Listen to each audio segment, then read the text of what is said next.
Hey, what's up guys? Welcome back to another video. Let's go in with the intro and I'll take you guys behind the scenes of this recent shoot.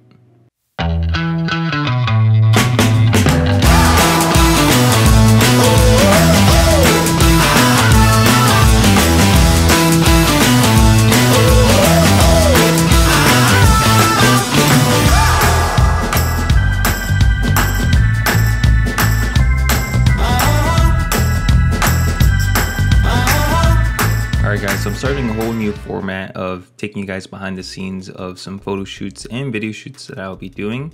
All the footage was filmed with the Sony ZV-1 and SLOG 2. I started shooting with the Fuji X-T3 paired with the 35mm F1.4. The whole goal of this shoot was really to take you guys behind the scenes and just kind of see how I like to work and how I like to do photos and how I interact with the model. During these first couple footage and clips, you're not gonna hear the audio, but in the next ones, the next different scenes, you'll hear the audio and what I'm kind of talking and speaking about. But the whole purpose of the shoot is that I wanted to accomplish an airy type of look.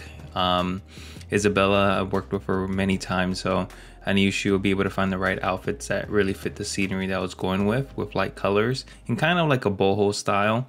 And so it really just came together. Now, the first thing I love to do, since she's an actress, I really don't have to tell her much things. Probably I tell her like, look to your left, look to your right. I always want to accentuate the features that already complement her. And she's really talented. So I'll be honest, I didn't have to put too much work in posing her.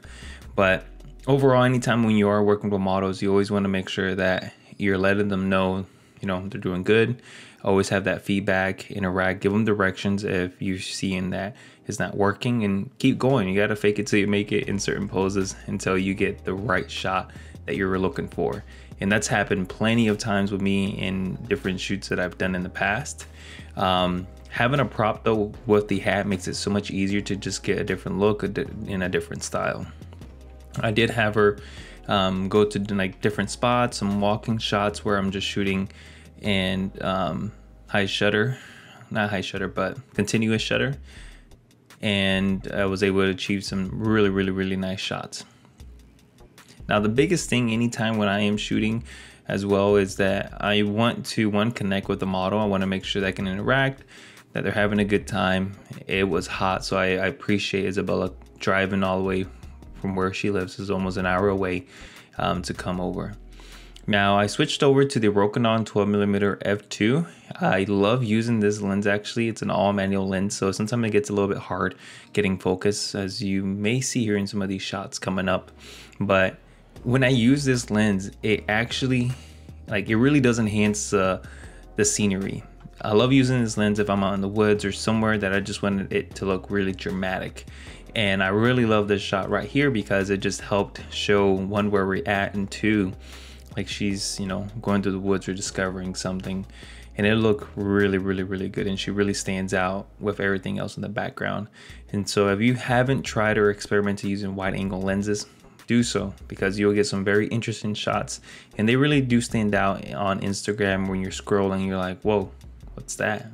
So try wide angle shots for portraits, you'll be surprised.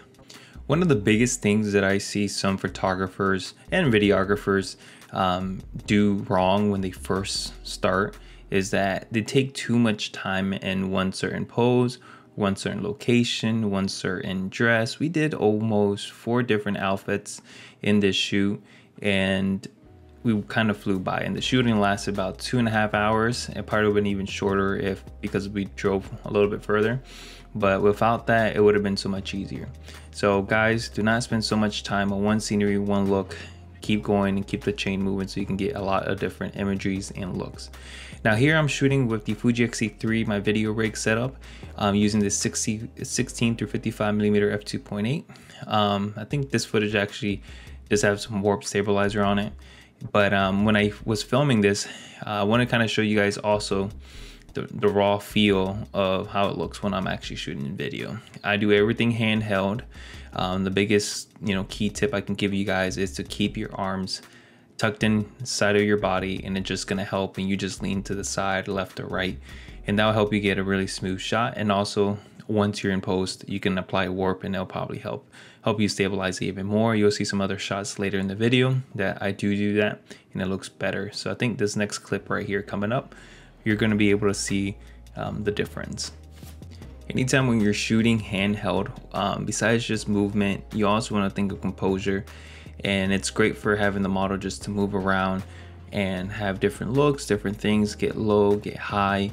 Just allows you to get a different view. And you can obviously cut these clips up. I shot everything in 4K 60 in 10-bit. So once I slowed it down, if I was really editing this video or this clip for a video, I'll be chopping up and just get the best looks and compositions. Alright guys, there's a reason why I am not vlogging. It is hot in Florida. I'm just drenched in sweat. It's humid, it's the summer, and it just rained last night. There's mosquitoes out here. It's bad, it's bad. But I wouldn't do it for nothing else. I love doing and capturing this stuff for you guys, so really cool. I just been doing. It was at this moment when I realized I suck at vlogging. But I went ahead and switched over to the 56mm F1.2 so I can get some close-up portraits. As you guys can hear with the background noise, it was pretty. You can tell it's Florida. You can tell you're in the woods, you're in nature, and this is actually one of our nice nature trails.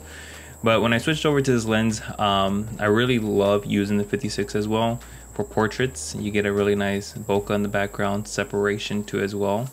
And it does help. Obviously this lens is meant for portraits, and so I like to use it in that way. I like to get full body shots as well with it, because if you guys understand compression, it does give a certain look to the image, and so I do enjoy using the 56mm for that as well. In this scene I went ahead and switched over her to a different side where the sun was peeking through, so I can get her backlit.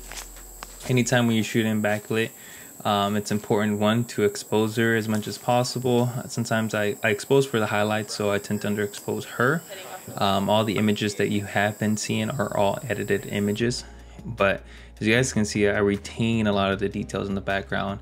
I do want that airy look, so I maybe overexpose a little bit of the background in post, but the information was there. So that's more of my creative style of choosing to do that. But I love these images, these backgrounds. I think I'm still using the 56. And when I went ahead and did right there is that I grabbed a leaf. What that does is just kind of add some texture to the image so that it just stands out, gives a little bit of pop. And when you're actually editing in post with, you know, that leaf there or that color, just adds more color to the image because it's all green. So you want her to kind of stand out for a little pop. And you guys can see with these images, you're just able to show a little bit of that color and just show that texture, just another layer of texture onto the image. Don't be afraid, again, to add texture, to add new things and be creative on a shoot. This is why I like doing collabs, because it just allows me to, one, express my creativity, do something different, experiment. I think that if you don't go out and experiment, that's when you'll fail as a photographer or a videographer, because you're not trying to improve or hone your skills. And doing collabs is a perfect way. Nobody loses except your time. So if you put the work into it, then you'll make that up in future revenue, and things will look good. And so when you do have other paid clients, your work will look amazing. Here again, I'm just still experimenting with the leaf, adding more texture, having her to look around to the left. I think the biggest thing that you can have a model do is just make sure she has movement. When you direct her to give her movement and give her an idea what kind of expression that you want her to relay to the image, is what will help you get a great photo. For example, most people, when you're capturing a wedding, you love to capture when they're smiling, when they're being genuine with the couple, with each other. And so the same thing that you want to do is, you know, give her a thought, plant a seed in her mind that, hey, I want you to convey a sassy mood, a sweet mood, something that you're just, wow, I'm discovering this new place. So just make sure you guys are conveying the type of mood that you want your model to capture. And if you're working with a professional, then they're gonna go right to what they like already, what kind of poses that they know that they look good in. And so at that point, if you want to capture something different, that's when you go, hey, communicate, let them know I'm going after this look, I like to do this look, and then we can do some of their poses too as well if you're working with a professional model. Now here, I'm still just having her have movements, play with her hair. I think this is why I film a lot of women, really, because they have more texture per se than men will. So they usually have a lot of hair that you can play around, you can mess with. Their outfits have tons of clothing that they can choose from and do compared to man, like a man. So it's just, for me, I like shooting guys that are doing sports activity. It just makes it easier. But here I'm shooting with the Fuji X-T3 video rig again with the 16-55 f2.8 variable ND filter. Here I let her know I want her to act as if she just discovered this whole new oasis, this whole new place. And again, you want to be able to let your model know, convey a certain feel, and convey it to her so that she can be able to act it out and do that. And videos, it's not that hard. It's easy, man. It's easy to direct your models to get them to do what you need them to do. But the biggest thing for you behind the camera is to focus on the composition, making sure that everything is exposed properly. This is why I highly recommend building a rig rather than just having a gimbal and shooting on a gimbal all the time. I made that mistake for the first 2 years, but now shooting with a video rig for the past 6 months has been transformational in the way my videos look, my exposures, compositions, my storytelling. It's really improved everything, and there's a reason why most professionals shoot handheld or on tripods. They use gimbals, of course, when it's needed, but it's not needed all the time. So again, guys, try and build your own rig, experiment. There's a link down below in the description that you guys will be able to build out your own rig based on what I've built already. So go ahead and give it a try. Here I was trying to I asked Isabel to convey a very serious mood and feel. I'll probably be using these clips later on for a documentary, so that's why I did shoot video. I won't be making like a separate video for this for YouTube, but it'll be part of a full documentary that's coming out later in the month that I'm working on right now. So that really worked out well. Now we went to a different spot. We still have the same outfit, we didn't change out just yet, but here I've kind of her just taking a stroll, kind of just casual, more relaxed, again boho style, not too crazy. I wish here in Florida we had mountains so that we can really make it boho style, but I love these images. It really came out. She really pops out from the background, and I love the 56mm compression that it has. It really does make a difference when you shoot in portraits with it. I love the 50, but that 56, I love the 35mm, but that 56 really allows a certain compression that just makes the subject stand out. I haven't tried using like a, you know, in full frame equivalent like a 70-200 for portraits, but I'll like to one day to probably get the Fuji's version of it. I think it's a 40-150 f2.8. But once I can get that lens, I love to use it for portraits because I love the 56, the way it looks, and it really pops out. So if you guys have any questions so far, just go ahead and leave a comment down below. I'd love to answer them in the next video.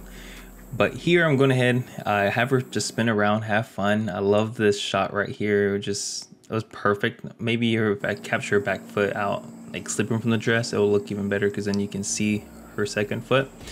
But here again, just having her do movements.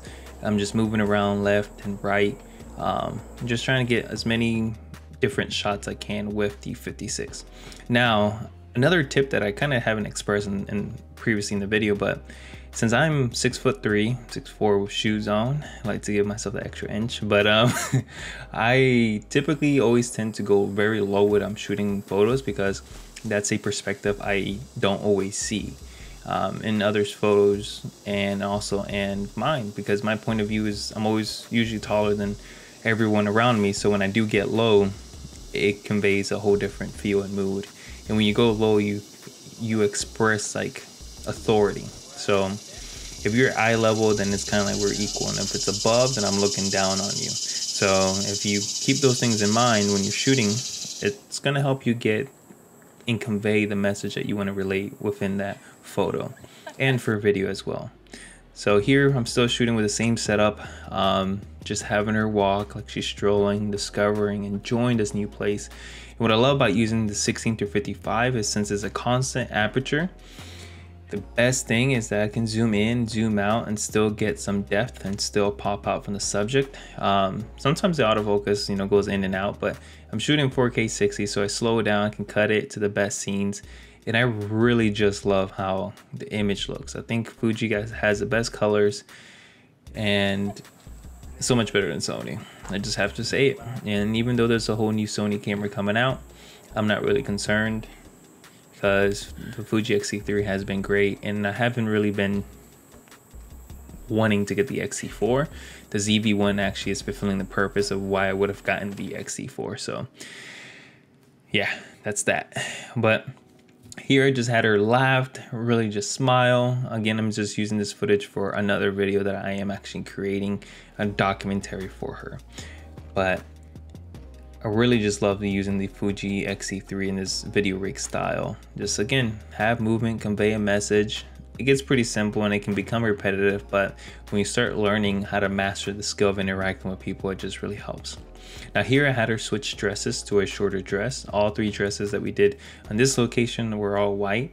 And this one, we went into a little different setup where it looked like mulch, but I think it was the pine needles and they were all red and it just really popped out. And so I had her go in there and I used the 56mm. Fortunately, I didn't get behind the scenes because I didn't have much of a wide angle shot to get there, but I really love those images and they came out great. Here, same with the same outfit, same dress. I'm actually using the 56 still. I'll switch over later to the 12, but I love this location. It had a little like archway that you guys will be able to see right here. And again, just having her look like if she's discovering this new place, and in post I can really enhance it to make it look like she really did discover a new place or convey that feel. Here I had her with the Rokinon 12mm F2 and I had her just taking steps and pretend and just go really slow with it like she's discovering it. And since this wide angle gives a whole different perspective and a whole different feel to it, so like I just love it and it just makes everything look so dramatic. I think that's the reason why I like the 12 and be able to use it. And I don't use it much for weddings and creating that exaggerated look, but for collaborations and just being creative with it, I love it. There I just got a leaf off the tree and wanted to try something different.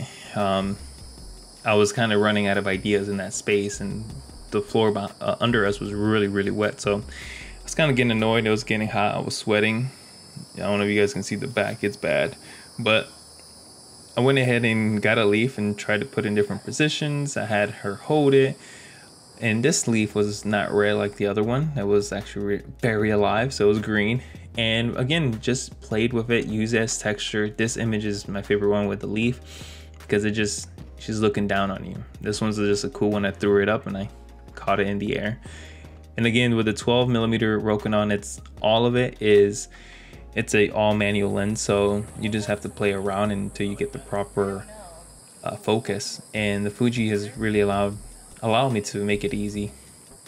Now here with the split screen focus, by the way, use split screen focus on the Fuji X-T3 and you'll nail focus every time.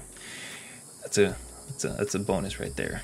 But here, actually, I was running out of ideas and she kind of came up with the idea of using the branch.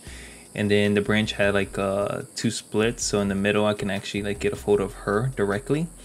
And so guys, I encourage you to ask your models, hey, what you want to do, what they want to try, because they can have some really great input and it can ultimately for you to capture great photos and obviously keep adding more ideas onto the photo shoot. So here she did just that for me. She really did help, and appreciate Isabella. And I really love this photos too. It's just like peeking through, and here again, have her look past you, use props, make sure you keep that movement going on so that you can get different photos, and then you start bouncing ideas. I think that's how you get some of the best photos, and that's how I've gotten some of the best photos ever. Now here are some bonus photos from a location that we went. We had 7 minutes left of our shoot and it was raining. We had to drive, so we were here for 7 minutes, and I told her just run out to the field, go barefoot. She changed her outfit. I love this outfit, looked great, and it was pouring. This was actually my favorite part of the shoot. I went out with the Fuji X-T3. I think it was a 56 or the 35mm F1.4. No, it was a 35, and I just love these shots. I love them. They were just perfect. It was fun. were just being out creative, having fun. Really, it wasn't really directing besides, hey, just go out, run, do whatever you want to do. You know, enjoy the moment. And I think sometimes you forget to enjoy the moment. But I hope you guys found this video interesting, fun. It's a little bit of a different style I'm doing.